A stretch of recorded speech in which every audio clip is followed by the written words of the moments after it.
Hello दोस्तों, आप देख रहे हैं अपना यूट्यूब चैनल सीनेक्स 200। और ये आज हमारा एक एक्स्ट्रा वीडियो बनेगा। इस एक्स्ट्रा वीडियो में हम डिस्कस करेंगे जो लेटेस्ट बजट आया है उसके अकॉर्डिंग आपकी सैलरी पे क्या इनकम टैक्स के चेंजेस होंगे। क्या हम टैक्स प्लानिंग कर सकते हैं, उसमें टैक्स कितना इंक्रीज या डिक्रीज होगा, क्या बेनिफिट होगा। तो ये हमारी वेबसाइट है cnex200.in। इस पे आप जाएंगे। इस पे वेबसाइट पे जाने के बाद ये हमारा होम पेज है, जो कि एज़ यूजुअल जिसके अंदर हम CNX 200 और 500 की रिपोर्टें डालते हैं। ये हमारा यूट्यूब चैनल का लिंक है, आप वहाँ पे जाके वीडियो देख सकते हैं। सेकंड टाइम हमने क्रिएट किया है इनकम टैक्स कैलकुलेटर। आप इस पे जाएंगे, इसको क्लिक करेंगे तो ये आ जाएगा income tax calculator financial year 25-26, यानी कि ये अगले साल के लिए, इस साल के लिए नहीं है। ऑल्दो एक शीट इसमें हमने लगाई है जो इस साल को भी कैलकुलेट कर देगी, बट बिकॉज न्यू बजट आया तो हमने उसके जैसे ही आपने उस पर क्लिक किया ये एक्सेल शीट डाउनलोड हो जाएगी। एक्सेल शीट डाउनलोड होने के बाद आप इसको ओपन कर लेंगे। अब क्योंकि ये न्यू बजट की फाइनेंशियल ईयर 25-26 की शीट है, तो ये अब आप देख पाएंगे फर्स्ट शीट जो है ये वही है। अगर किसी को पिछला साल भी कैलकुलेट करना है तो वो यहाँ जाके कर सकता है। ठीक है, तो ये उसके पिछले फाइनेंशियल ईयर 24-25 यानी कि जो करंट ईयर अभी चल रहा है उसकी। तो अब हम डिस्कस कर लेते हैं कि इस बजट में क्या किसी को बेनिफिट हुआ या किसी को। इसको एक बारी मैं व्यू को हाइड कर देता हूँ ताकि हमें बड़ा स्क्रीन का लेआउट मिल जाए। Screen all shareable, hide full screen mode, full screen mode. तो ये हमारी एक्सेल शीट आ गई है जिसमें कि हम देख पाएंगे कि ये जो येलो फील्ड्स हैं, यहाँ पे हमने लिख दिया only yellow fields require cell update, यानी कि अब क्योंकि इनकम टैक्स की स्लैब जो है वो 12 लाख तक तो सभी को टैक्स फ्री कर दिया गया। मतलब अगर किसी की सैलरी अप टू 12 लाख है और 75,000 की स्टैंडर्ड डिडक्शन, यानी कि अगर किसी की सैलरी 12.75 लाख है तो वो टैक्स फ्री है, उसे कोई टैक्स नहीं देना पड़ेगा। बट अगर उससे ज़्यादा है तो उसकी कैलकुलेशन की जाएगी। तो फॉर एग्जांपल हम पहला केस मान लेते हैं कि 15 लाख। 15 लाख अगर किसी का पैकेज है और अगर उसे कंपनी एनुअल बोनस देती है, जो कि हमने इस एग्जांपल में 12% लिया, आप इसको इंक्रीज या डिक्रीज कर सकते हैं जैसे भी आपकी कंपनी की पॉलिसी हो उसके अकॉर्डिंग। तो यानी कि टोटल पैकेज हो जाएगा उस बंदे का 16,80,000। पैकेज तो सेम ही रहेगा ओल्ड में भी और न्यू में भी। इसके बाद हमारा एम्प्लॉयर शेयर होता है पीएफ में, जो कि 50% होता है नॉर्मली, किसी किसी कंपनी में 40% भी होता है। तो इसको आप अकॉर्डिंगली अपना डिफाइन कर सकते हैं। तो यानी कि उसका पीएफ ईपीएफ शेयर हो जाएगा 90,000। एम्प्लॉयर शेयर एनपीएस में, नेशनल पेंशन स्कीम, उसमें हो जाएगा 75,000। ये दोनों ही चीज़ें कॉमन रहती हैं, यानी कि इसमें कोई चेंज नहीं आएगा। 16,80,000 का ग्रोस पैकेज था, इसमें से 90,000 एम्प्लॉयर शेयर निकल गया और 75,000 एनपीएस में एम्प्लॉयर शेयर अगेन निकल गया। इसके बाद स्टैंडर्ड डिडक्शन ये हम अभी कवर करेंगे। स्टैंडर्ड डिडक्शन ओल्ड स्कीम में 50,000 है और न्यू स्कीम में, न्यू रिजिम में 75,000 है। अब बात करते हैं एचआरए, क्योंकि एचआरए एक ऐसा कंपोनेंट है जो काफ़ी मेजर चेंज करता है कि आप ओल्ड रिजिम में जाएं या न्यू रिजिम में जाएं। तो एचआरए की कैलकुलेशन जो प्रैक्टिकली होती है, नॉर्मली अगर किसी का पैकेज 16,80,000 है, मतलब बोनस को छोड़ देते हैं, 15 लाख का अगर किसी का सीटीसी है, तो मान के चलिए प्रैक्टिकली यही होता है कि वो 20% के करीब रेंट अफोर्ड करेगा। अगर कोई ज़्यादा गड़बड़ करके बढ़ाना चाहता है तो बढ़ा सकता है, इसको 20 को उठा के आप 30 कर दीजिए या 40 कर दीजिए, what ever you need. But practical cases जो हमने मार्केट में देखे हैं वो यही होते हैं कि 20% से ज़्यादा कोई भी अपनी सैलरी का रेंट पे नहीं करता। तो जो कि बनता है 25,000 मंथली। अब अगर 25,000 मंथली है तो उस बंदे का बेसिक कितना होगा, 15 लाख का 50%, यानी कि 7,50,000। और एच आर ए जो होता है वो उसका भी 25%, यानी कि बेसिक का 50% होता है, तो ग्रोस का 25% हो जाएगा। तो यानी कि उसका जो एच आर ए उसको कंपनी देती होगी, वो देती होगी 3,75,000 साल का। तो यानी कि एच आर ए रिसीव्ड होगा उसका 3,75,000, rent paid minus 10% of basic. तो रेंट पेड तो आपका हो जाएगा 25,000 इंटू 12, जो कि आपका आ जाएगा 3 lakh, minus 10% of basic. Basic था आपका 7,50,000, 75,000 आप घटा देंगे 3,75,000 में से।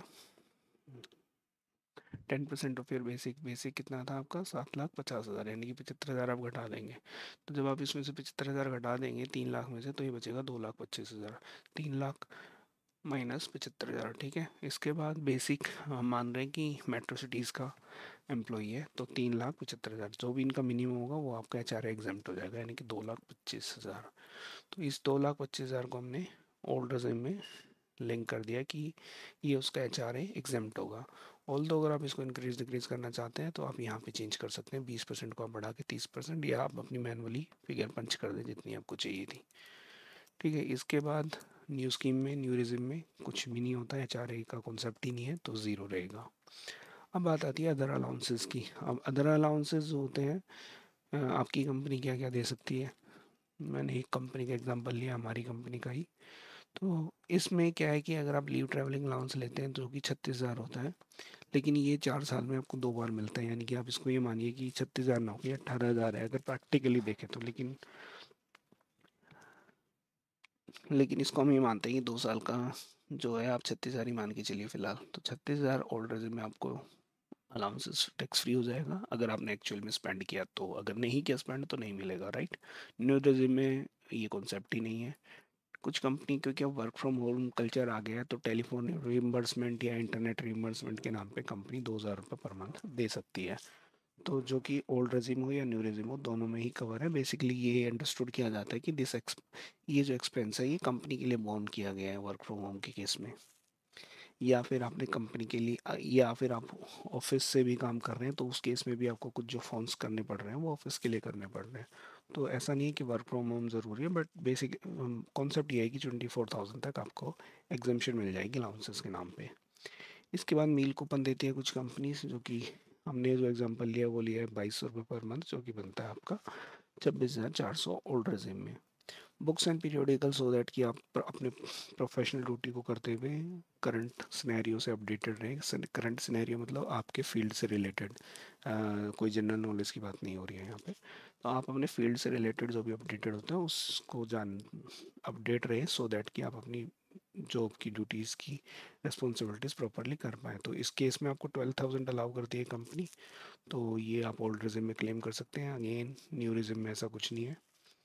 कार रीइंबर्समेंट, लाइक आपको ऑफिस के पर्पज से अपनी कार को रन करना पड़ रहा है, और अगर आपकी कार का इंजन जो है 1600 सीसी से तक है तो आप 1,800 रुपये पर मंथ, यानी कि आपका 21,600 बन जाएगा ओल्ड रिजिम में। और अगर आप इससे भी बड़ी कार रखते हैं, मोर देन 1,600 सीसी, तो उसमें आपका ये अमाउंट आई थिंक 2,400 हो जाएगा।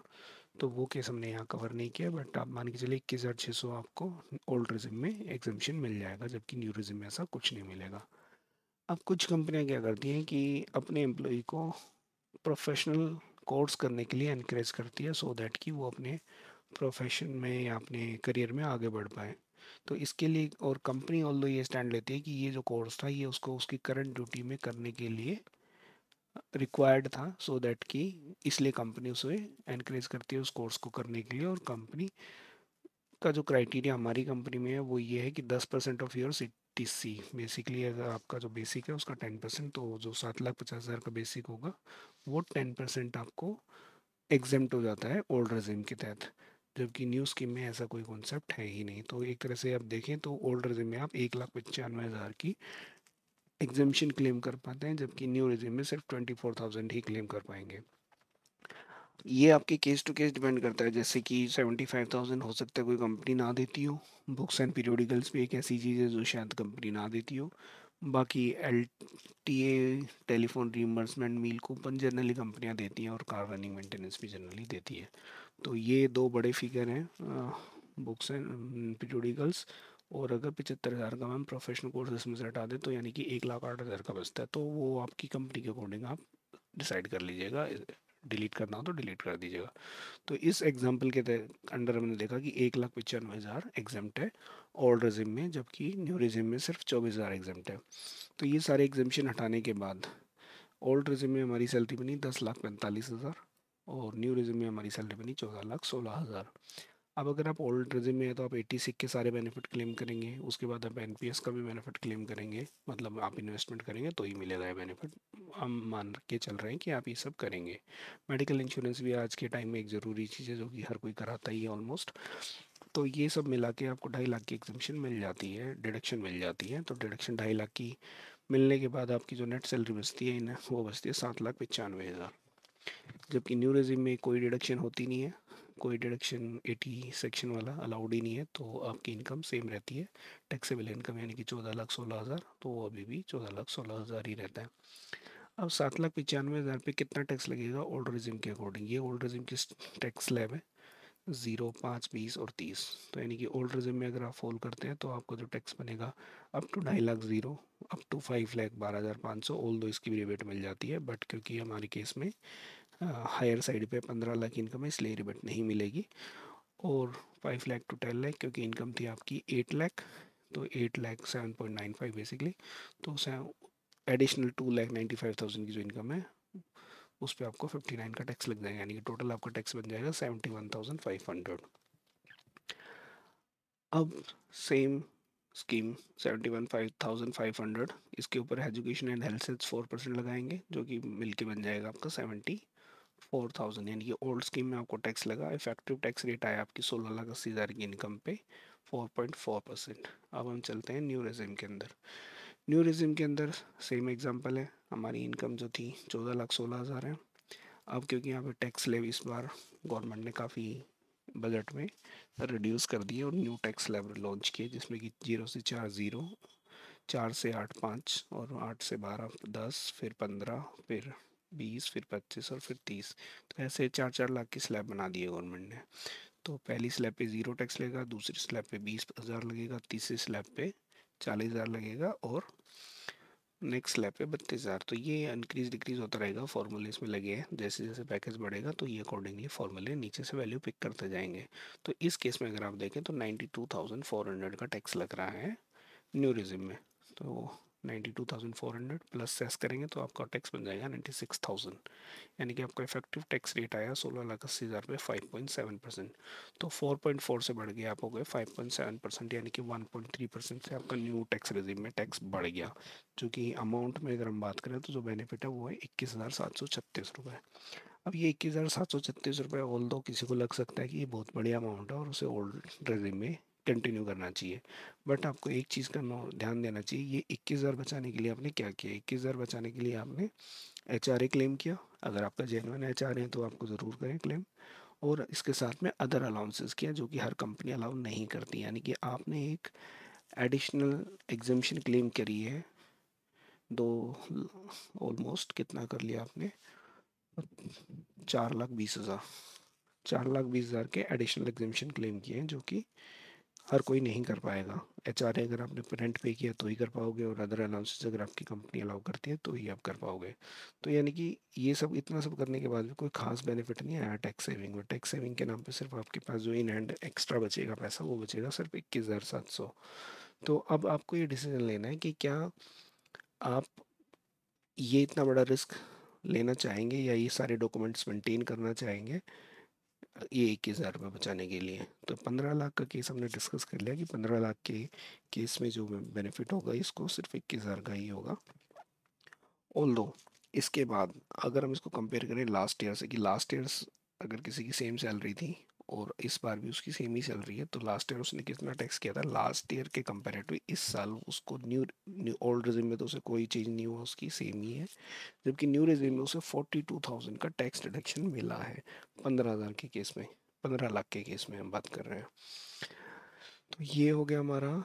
अब हम इसको बात कर लेते हैं कि हाँ, किसी को अगर ये जानना हो कि उसकी टेक होम सैलरी कितनी है, तो टेक होम सैलरी भी हमने यहाँ अपडेट कर दी है कि 15 लाख, जो कि उसका एनुअल पैकेज है, 1,80,000 जो कि उसका एम्प्लॉयर शेयर और एम्प्लॉई शेयर बेसिकली दोनों का निकल जाएगा 1,80,000। NPS शेयर सिर्फ एम्प्लॉयर का क्योंकि एम्प्लॉय अपना खुद ही डालते हैं। देन TDS जो भी इनका मिनिमम होगा वो हमने यहाँ पिक किया, ऑल्दो आप इसको चेंज कर सकते हैं, अगर आप न्यू या ओल्ड आप फाइनल कर चुके हैं कि क्या करना है आपको तो वो आप यहाँ अपडेट कर सकते हैं। तो 11,73,000 आपकी नेट सैलरी बनती है, टेक होम सैलरी, जिसको अगर आप डिवाइडेड बाई 12 कर दें तो आपकी मंथली इन हैंड सैलरी बनती है 97,700। तो यानी कि ये आपकी मंथली टेक होम सैलरी हो गई। इसके बाद एक चीज़ हमने इसमें और डाली है, टर्म इंश्योरेंस। अपने फाइनेंशियल को प्लान करने के लिए आपको अपनी सैलरी का यानी कि ग्रोस का 15x जो भी आपकी नेट टैक्सेबल इनकम जो भी आपके बैंक नेट इनकम जो भी आपकी है उसका आपको 15x या 20x दोनों ही अलाउड है। कम इंश्योरेंस कंपनी 15x भी देती है और 20x भी देती है, यानी कि अगर आपको टर्म इंश्योरेंस लेना है तो आप एलिजिबल है 2 करोड़ 12 लाख के लिए, और 20x वाला लेते हैं तो आप एलिजिबल है 2 करोड़ 83 यानी कि 2 लाख तेरह, सॉरी 2 करोड़ 83 लाख रुपए के लिए, और यहाँ 2 करोड़ 12 लाख के लिए। तो ये हो गया आपका टर्म इंश्योरेंस, ये भी हमने डिस्कस कर लिया कितना होना चाहिए। अब अगर किसी का हाउस प्रॉपर्टी का केस है, ऑल्दो हमने हाउस प्रॉपर्टी को यहाँ लिंक नहीं किया है, आप चाहें तो इसको लिंक कर सकते हैं, इसको आप उठा के यहाँ से इसको लिंक कर सकते हैं कि ये आपका हाउसिंग लोन का लॉस आ जाएगा। इसको भी एक बारी समझ लेते हैं। रेंटल इनकम मान लीजिए आपका 10,000 मंथली रेंट आता है, तो आपका 1,20,000 साल का हो जाएगा। स्टैंडर्ड डिडक्शन आपको 30% मिलेगी उस पर, जो कि 36,000 बन जाएगी। ये हमने इस पर 30% लगा दी है 36,000। तो अगर कोई म्यूनसिपल टैक्सेस पे किया है तो वो हमने यहाँ अपडेट कर सकते हैं 1,500, और अगर नहीं है तो आप इसको ज़ीरो भी छोड़ सकते हैं। तो नेट आपका रेंटल इनकम बचेगा 85,500, जो कि टैक्सेबल रेंटेबल इनकम है। टैक्सेबल, नेट टैक्सेबल कर देते हैं इसको, टैक्सेबल। इसके बाद less interest on housing loan, क्योंकि हाउसिंग लोन पे मैक्सिमम 2 लाख ही मिलता है इंटरेस्ट ऑन हाउसिंग लोन। तो यानी कि आपकी ये इनकम थी, इंटरेस्ट है, तो आपको 1,14,000 का नेट लॉस यहाँ पे मिलेगा। तो ये किसी का हो तो वो अपडेट कर लें। ऑल दो एक साथ एचआरए और एक साथ हाउस प्रॉपर्टी में लॉस दोनों एक साथ क्लेम करना नॉर्मली नहीं होता है, बट एक्सेप्शनल भी होते हैं। जैसे कि अगर कोई जयपुर का बंदा और अगर वो दिल्ली एनसीआर में जॉब कर रहा है, तो जब वो दिल्ली में रह रहा होगा तो उसके उस केस में वो दिल्ली में रेंट पे रह रहा होगा, जबकि उसने अपना हाउसिंग लोन ले रखा होगा जयपुर में। तो वो एचआरए का केस भी बन जाएगा उसका, क्योंकि वो दिल्ली में रेंट पे है और उसने अपना पर्सनल घर लिया हुआ है जयपुर में, जिसमें कि उसके मदर फादर या उसके वाइफ या उसके बच्चे रहते हैं। तो उस केस में उसके पास हाउसिंग प्रॉपर्टी में लॉस भी हो सकता है, या हो सकता है उसने प्रॉपर्टी पहले खरीद ली हो और फैमिली यहाँ शिफ्ट कर गई और उसके बाद उसने जो जयपुर वाली प्रॉपर्टी थी वो रेंट पे लगा दी। तो ऑल दो पॉसिबल है ये दोनों केस, एचआरए और रेंटल, मतलब एचआरए आप रेंट पे भी कर रहे हो और आपके पास अपना होम प्रॉपर्टी जिस पे आप इंटरेस्ट का लॉस क्लेम करना चाहते हैं, तो दोनों ही केस पॉसिबल है। बट आपको ये करने तभी चाहिए जब आपके पास प्रॉपर डॉक्यूमेंटेशन है उसके। अब हम देखते हैं कि ये तो हमने डिटेल डिस्कशन कर लिया है सारा। अच्छा, इसमें दो चीज़ें और रह गई हैं कि रिबेट केसेस, और यहाँ पे कवर नहीं किए क्योंकि वो छोटी चीज़ थी। हम हायर लेवल के लिए बात कर रहे हैं, हम छोटे एम्प्लॉयज़ के लिए बात नहीं कर रहे हैं जिनकी की सैलरी टैक्सेबल लिमिट के नीचे रहती हो या बिल्कुल डॉट पॉइंट पे आती हो। उन केसेस को हमने छोड़ दिया, और हम बहुत ही बड़े लोगों की भी बात नहीं कर रहे जिन पे कि सरचार्ज लगता है, जो कि 50 लाख से ऊपर आपका 10%, और फिर 1 करोड़ से ऊपर 15%, 2 करोड़ से ऊपर आई थिंक 25 या 20%, एंड देन 37%, ऐसे रेट हैं उसके। तो हम उस केस की भी हम कवर नहीं कर रहे हैं, हम यहाँ एक मिडिल क्लास की बात कर रहे हैं।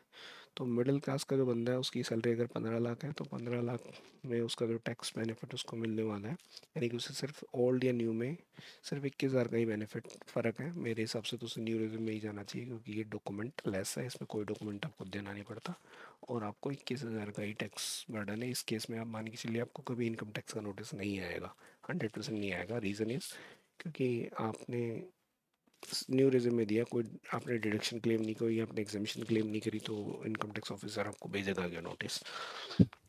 कोई डॉक्यूमेंट है होगा ही नहीं उसके पास चेक करने के लिए। तो अब हम चेक करते हैं कि अगर ये 15 लाख वाले एक बंदे की सैलरी, अगर दूसरा बंदा अगर कोई इससे ऊपर है और उसकी अगर 20 लाख सैलरी है, तो क्या इम्पैक्ट आता है। क्योंकि अब हमारी ये शीट ऑटो लिंक्ड है सारी, इसमें टैक्स के अमाउंट वगैरह सब कुछ अपडेट हो जाएंगे। तो ओल्ड रिज्यूम में उसका इनकम टैक्स निकल के आएगा 1,72,000, यानी कि टोटल फाइनल टैक्स 1,79,400। और अगर न्यू रिज्यूम में वो जाता है तो न्यू रिज्यूम में उसका आएगा 1,84,000, फाइनल टैक्स 1,91,000। अगेन उसके पास 12,000 का ही अमाउंट है जो उसे ओल्ड और न्यू में डिफ्रेंशिएट करता है, यानी कि सिर्फ 12,000 का रिज्यूम टैक्स बेनिफिट उसे मिलेगा ओल्ड रिज्यूम में। लेकिन इस ओल्ड रिज्यूम के लिए उसके पास प्रॉपर डॉक्यूमेंट होने चाहिए 33,000 रुपये रेंट के हर महीने देने के, यानी कि तो या उसने बैंक से पेमेंट की हो, रेंटल एग्रीमेंट हो उसके पास, और जेनुअन केस हो। अगर जेनुअन केस है तो उसे लेना भी चाहिए, अगर जेनुअन केस नहीं है तो उसे छोड़ देना चाहिए, क्योंकि रिस्क बहुत बड़ा है। प्रॉफिट सिर्फ 12,000 का है और रिस्क आप यहाँ पे बहुत बड़ा खोल लेते हैं अपने लिए।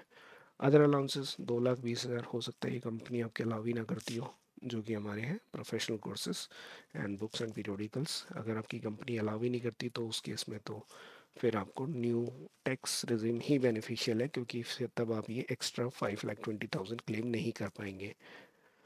अब अगर किसी की सैलरी 25 लाख है तो उसको भी देख लेते हैं हम कि उसका क्या सीन है। उसका सीन ये है कि ओल्ड रिजिम में उसको टैक्स देना पड़ेगा 2,94,000, न्यू रिजिम में उसे टैक्स देना पड़ेगा 3,07,000। तो अल्टीमेटली वही घूम फिर के जो टैक्स बेनिफिट ओल्ड रिजिम में उसे मिल रहा है 14,000।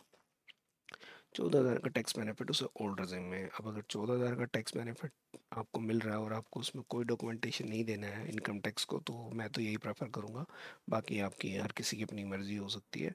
अगेन अगर आप ओल्ड रिजिम में जाते हैं तो आपको 42,000 41,667 का मंथली रेंट देना पड़ेगा। इसके पास आपकी रेंट रिसिप्ट या बैंक से पेमेंट और रेंटल एग्रीमेंट होना चाहिए। इसके साथ ही आपको लैंडलॉर्ड का पैन कार्ड भी देना पड़ेगा।